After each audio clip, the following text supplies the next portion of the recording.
Fala galera, eu sou o professor Yuri e vamos agora finalizar as nossas aulas de reações orgânicas, a nossa aula 14, tá bom?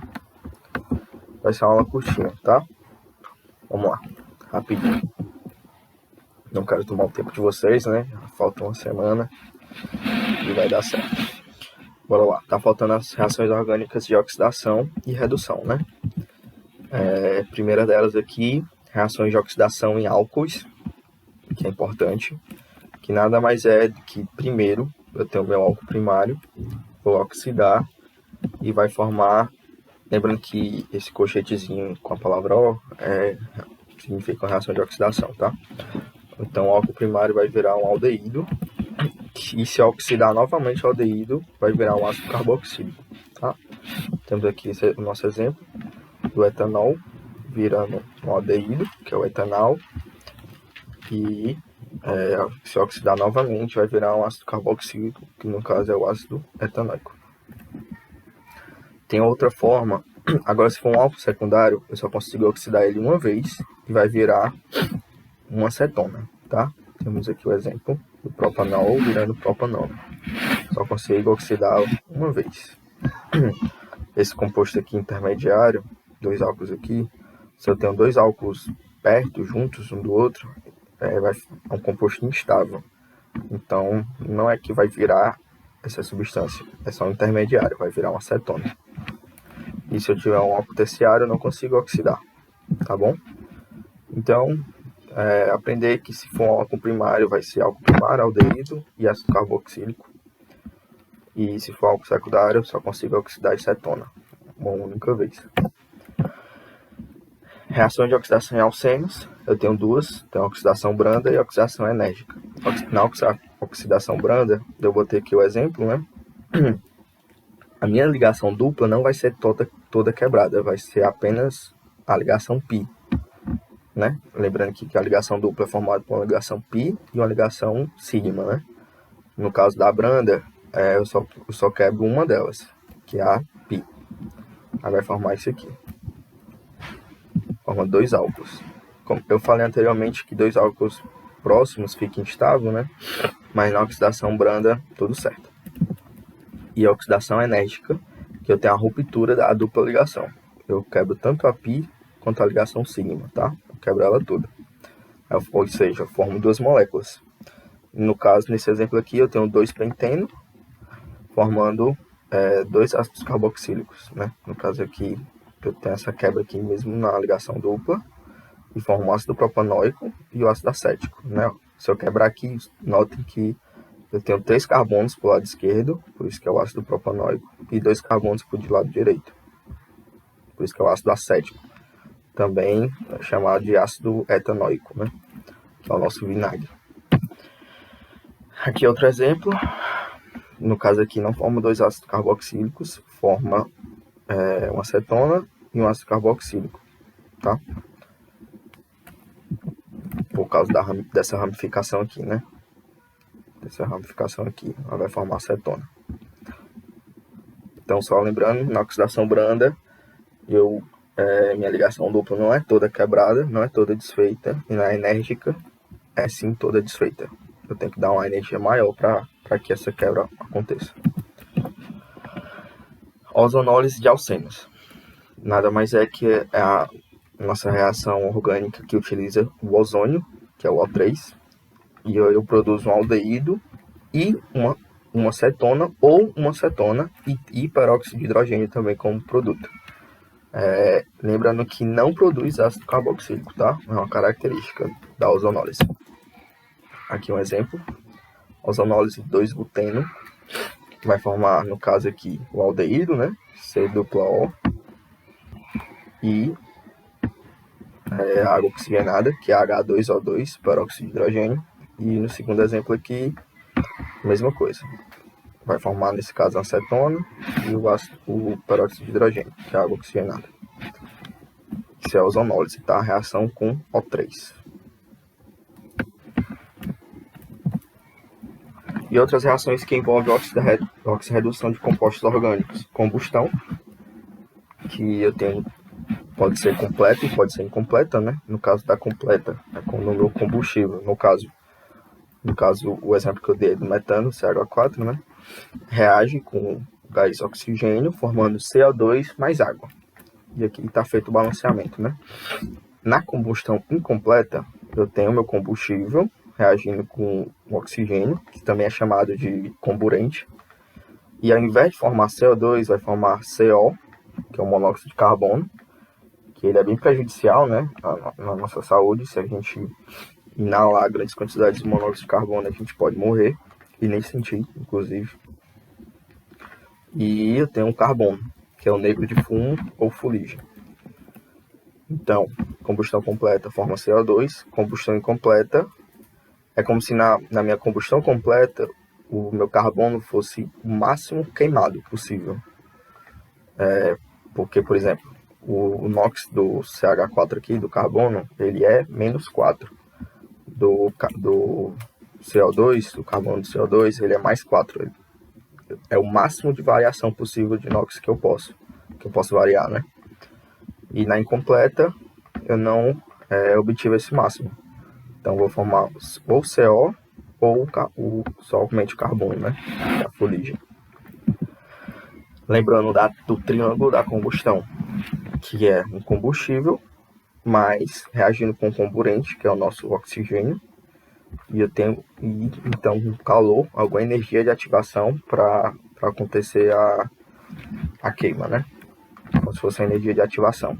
Combustível mais comburente mais o calor inicial. O que eu estava falando agora do NOx, né? Esse primeiro exemplo aqui que está da combustão incompleta, formando CO, o meu NOx do meu carbono metano é menos 4. Se for só CO, o NOx dele é mais 2. Só que o carbono pode variar de menos 4 a mais 4. Se variar, se for ter a máxima variação, eu tenho a combustão completa. Se eu não alcançar o NOx do carbono mais 4, então eu não tenho a minha combustão completa. Por isso é incompleta essa classificação. Nesse exemplo de baixo, o metano vira carbono, né? Que é a fuligem. Só o carvão. Varia do NOx menos 4 a 0. É só uma observaçãozinha aqui, que o nosso carbono varia de menos 4 a mais 4. Se variar tudo isso, é combustão completa, se não, incompleta. E temos aqui nossa reação de fermentação também, que é um processo de oxirredução anaeróbico, ou seja, não utilizo o meu comburente, né? No caso, o gás oxigênio. Não utilizo. Temos aqui só a título de Enem mesmo, para vocês. Eu fiz questão de não colocar as reações, tá? Porque no Enem com certeza já vai estar. Só fiz uma breve diferença entre fermentação alcoólica e láctica. As duas, na ausência de gás oxigênio, e sendo que na alcoólica o meu produto final é o etanol, o álcool etílico. Na fermentação láctea é o ácido láctico. E quem que realiza a fermentação alcoólica? Bactérias, leveduras. E quem realiza a fermentação láctica são as bactérias e células do tecido muscular humano. É daí que vem a nossa cãibra, né? Quando ocorre fermentação láctea. Como eu falei, foi uma aulazinha curtinha. Já vamos aqui para a nossa resolução de exercícios, tá? Trouxe 5. E, se eu não me engano, todas do Enem. Pelo menos as 3 primeiras aqui são. Primeira, a ozonólise, reação utilizada na indústria madeireira para a produção de papel, é também utilizada em escala de laboratório na síntese de aldeídos e cetonas. As duplas ligações dos alcenos são privadas pela oxidação com ozônio, O3, em presença de água e zinco metálico. A reação produz aldeídos ou cetonas, dependendo do grau de substituição da ligação dupla. Ligações duplas dissubstituídas geram cetonas, enquanto as ligações duplas terminais ou monossubstituídas dão origem a aldeídos, como mostra o esquema. Aí tem um esqueminha, considera a ozonólise do composto 1-fenil 2-metil-prop-1N, que é essa molécula aqui. Quais são os produtos formados nessa reação? Então, o que é que acontece se ocorrer uma reação de ozonólise nesse composto aqui. Vamos lá, vamos grifar aqui o que é importante, né? Na ozonólise, as duplas ligações são privadas, ou seja, quebradas pelo O3, produzindo aldeídos e ou cetonas. Então, o que vai acontecer? A nossa ligação dupla aqui vai ser toda quebrada, diferente do que ocorre na oxidação branda, né? Então, nossa dupla vai ser quebrada bem aqui e vai formar o quê? Eu repito aqui meu anel benzênico, repito esse carbono aqui, só que a ligação desse carbono com esse outro carbono foi quebrada. Então, só vou ter um carbono aqui. E vai formar um aldeído e uma cetona. No caso, aldeído aqui a outra parte da molécula, que tem 1, 2, 3 carbonos, formando uma cetona, como diz na questão. Vai formar isso aqui. Qual é o nome dessa molécula? Benzaldeído e propanona, tá? Qual é o item? Item A.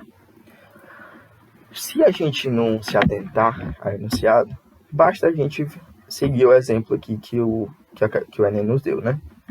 É o que eu já falei para vocês. Essa parte de reações orgânicas pode ser considerada... Ela é difícil em si, só que no Enem ele faz de um jeito que fica indutivo para você resolver a questão. No caso, tanto o enunciado diz, como eu posso pegar o exemplo da questão.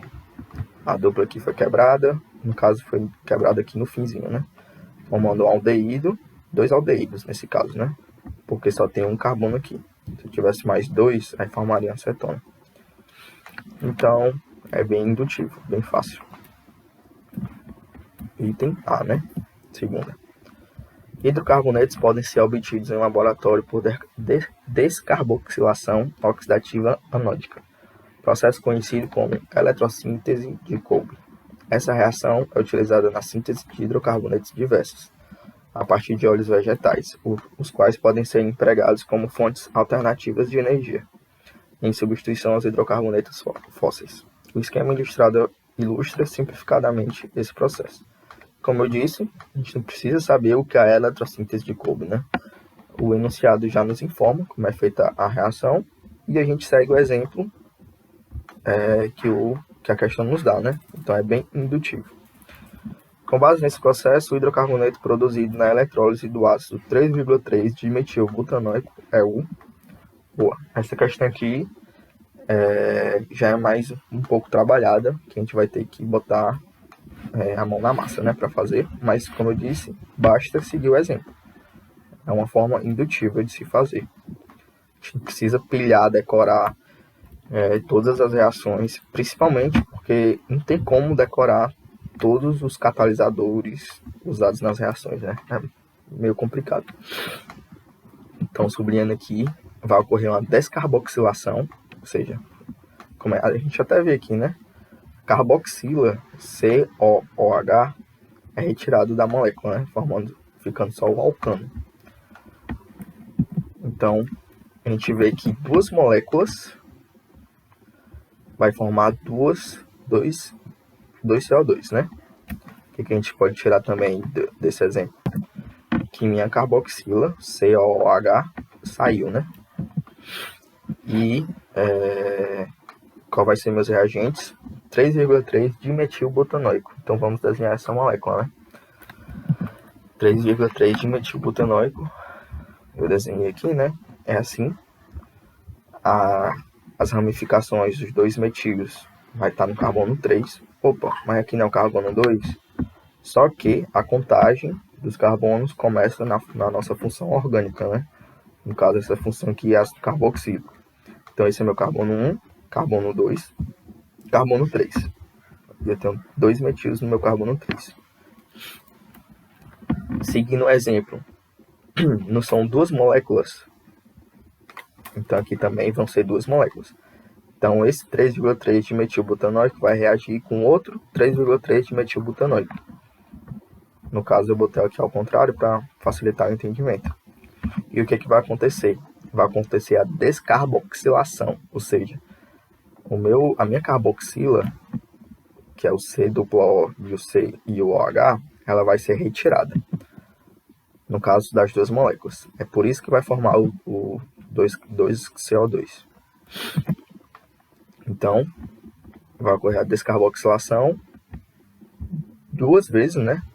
Duas carboxilas vão ser retiradas para formar 2CO2. E o que a gente vai fazer? A gente vai simplesmente juntar a molécula que sobrou. Então, isso aqui vai ser juntada com isso aqui, formando essa molécula aqui, tá? E qual é o nome dessa molécula? Eu não tenho nenhuma função, então posso enumerar o carbono, a contagem do carbono aqui primeiro. 1, 2, 3, 4, 5, 6 carbonos, né? Então é um hexano, e eu tenho ramificação aonde? No carbono 2 e no carbono 5. Então fica 2,2, 5,5, tetra, eu tenho 4 metis, né? Tetrametilhexano. Esse é o nome da nossa molécula. Item C. Terceira. Permanganato de potássio é um agente oxidante forte muito empregado, tanto em nível laboratorial quanto industrial. Na oxidação de alcenos de cadeia normal, como o 1-fenil-1-propeno, ilustrado na figura, o KMNO4 é utilizado para a produção de ácidos carboxílicos. Os produtos obtidos na oxidação do alceno representado em solução aquosa de KMNO4 são... Então, eu estou falando aqui de oxidação de alcenos, né? Que a gente já viu nos slides anteriores. E diz aqui que produz ácidos carboxílicos. Então já temos a nossa resposta, que vai ser a produção de 2 ácidos carboxílicos. Onde é que ocorre a oxidação dos alcenos? Onde é que ocorre a quebra? Aqui na dupla, né? Então ocorre aqui a quebra da dupla e vai formar o quê? Vou redesenhar meu anel benzênico. Aí aqui eu só tenho um carbono, e eu tenho meu ácido carboxílico. A mesma daquela questão, né? Que é um benzaldeído, no caso aí. Aliás, no caso, não é um benzaldeído porque eu tenho dupla O e OH, né? Se fosse benzaldeído, não teria esse oxigênio aqui. Então, minha função orgânica é ácido carboxílico. Então, isso é um ácido benzoico. Mas, quantos carbonos sobrou? Sobrou esse carbono aqui e esse outro aqui. Sobrou 2 carbonos e também formou um ácido carboxílico. 2 carbonos, também formando ácido carboxílico. Então, eu tenho um ácido benzoico, o nome desse composto. E qual é o nome desse composto? 2 carbonos, ácido carboxílico. Então, é um ácido etanoico, né? Ou ácido acético, que é o nosso vinagre, tá bom? No caso, a questão trouxe como ácido etanoico. Então, item A, tá? Próxima questão. A capsaicina é o componente ativo das pimentas conhecidas internacionalmente como pimentas chili, que são plantas pertencentes ao gênero Capsicum. Geralmente é obtida com extrato de pimenta natural e acondicionada em sprays ou bombas de efeito moral utilizadas pelas forças policiais em dispersões de aglomerações humanas. Atua nas mucosas, só besteira aqui, só não precisa ler aqui não, né, esse textão aqui, né, porque eu não tenho nenhuma informação que eu possa ser retirada. Mas obviamente isso é porque eu já fiz a questão, né, então você vai ter que ler de uma forma mais rápida para não perder tanto tempo, né. Afinal, a gente precisa o Enem não é só uma questão de análise de conhecimentos, mas também de tempo, né? De resistência. Então, a gente tem que ser rápido. Em relação à capsaicina, a reação de oxidação branda da dupla ligação leva à formação de, oxidação branda, né? Se vocês se recordam no slide de oxidação branda, a diferença de oxidação branda e oxidação enérgica é que na enérgica eu tenho a ruptura de toda a ligação dupla, né? Na branda não. Eu só vai ser quebrada a minha ligação π, né?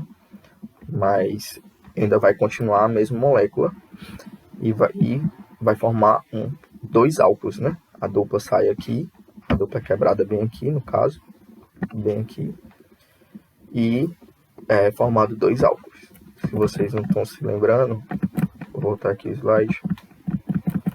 Rapidinho. Ó. Quebra essa dupla aqui e forma 2 álcoois. Um diálcool, tá? Então, qual a resposta da nossa questão? Forma um diálcool vicinal. Ou seja, forma um produto só com 2 hidroxilas aqui, né? Ligadas a ele. Então, de cara, a gente já eliminaria o item B, C e D, né? Porque não forma 2 produtos, forma apenas um. E vai formar um álcool, não é só um alcano como tem no item A. Resposta, item A. Vamos lá, chegando aqui a última. Essa foi uma questãozinha que caiu na UES, mas ela é bem contextualizada em estilo Enem. Reações de óxido-redução são reações químicas onde ocorre transferências de elétrons entre 2 ou mais substâncias químicas. Numa reação de óxido-redução, sempre há perda e ganho de elétrons, pois os que são perdidos por um átomo, íon ou molécula são imediatamente recebidos por outros. No meio em que vivemos, ocorrem muitas reações de óxido-redução. A esse respeito, assinala a afirmação verdadeira. Item A. Quando o vinho é exposto ao ar, ele se transforma em vinagre, cujo principal componente é o ácido acético, ou ácido etanóico, como eu já falei nessa aula. Isso ocorre porque o álcool etílico ou etanol presente no vinho reduz-se em contato com o oxigênio atmosférico, resultando no ácido acético. Tudo que está em contato com oxigênio atmosférico, ele é oxidado, tá? Não é reduz, se oxida-se, tá? Por exemplo, se você já tiver a oportunidade de ir em casa de praia, muitos dos móveis, eles desenferrujam rápido, né? Por quê? Porque é o contato do oxigênio com o ferro, com os móveis dentro da casa, que vai oxidar, tá? Nunca é reduzir. Esse contato com o oxigênio atmosférico oxida. Item B. O efeito branqueador dos alvejantes se dá em razão da presença dos seguintes agentes oxidantes: o ânion hipoclorito, em geral, na forma de sal sódico, que é o NaOCl, presente, por exemplo, na água sanitária, e o peróxido de hidrogênio, H2O2, que é comercializado como água oxigenada. Bom, esse item parece ser perfeito, só que eles não são agentes oxidantes. Eles são agentes redutores, tá? Por quê? Porque eles vão oxidar no lugar para retirar a sujeira, retirar as impurezas. Ele vai meio que oxidar num lugar do outro. E quem que oxida, ele é um agente redutor e não agente oxidante, tá? Item C. Um bafômetro simples, descartável, consiste em um tubo transparente contendo uma solução aquosa do sal de cromato de potássio e sílica umedecida com ácido sulfúrico, misturada com cor laranja. Esse sal em contato com o vapor do álcool contido na respiração do motorista embriagado reage, mudando a coloração para verde. Isso significa que é causada a redução do etanol, álcool, né, a etanol, que é um aldeído. A gente relembrando o começo da aula, nosso primeiro slide, a gente vê que tem um álcool e um aldeído. No caso, é um álcool primário que se oxida e forma um aldeído. Se oxidar novamente, vai formar um ácido carboxílico. No nosso primeiro slide tem isso. Então, o que é que acontece? Do álcool virar etanol, que é um aldeído. Álcool virando aldeído. É uma oxidação e não a redução. Tá? Oxidação. Item D. Em supermercados, será que é a nossa resposta? Em supermercados, as latas contendo alimentos são feitas de ferro revestidos por estanho. Não se deve comprar alimento que esteja em lata amassada, porque o revestimento metálico é usado para evitar que o metal constituinte do objeto se oxide. Esse revestimento deve permanecer intacto, sem ranhuras, para evitar o contato do metal com maior potencial de oxidação com o alimento. Verdadeiro, né?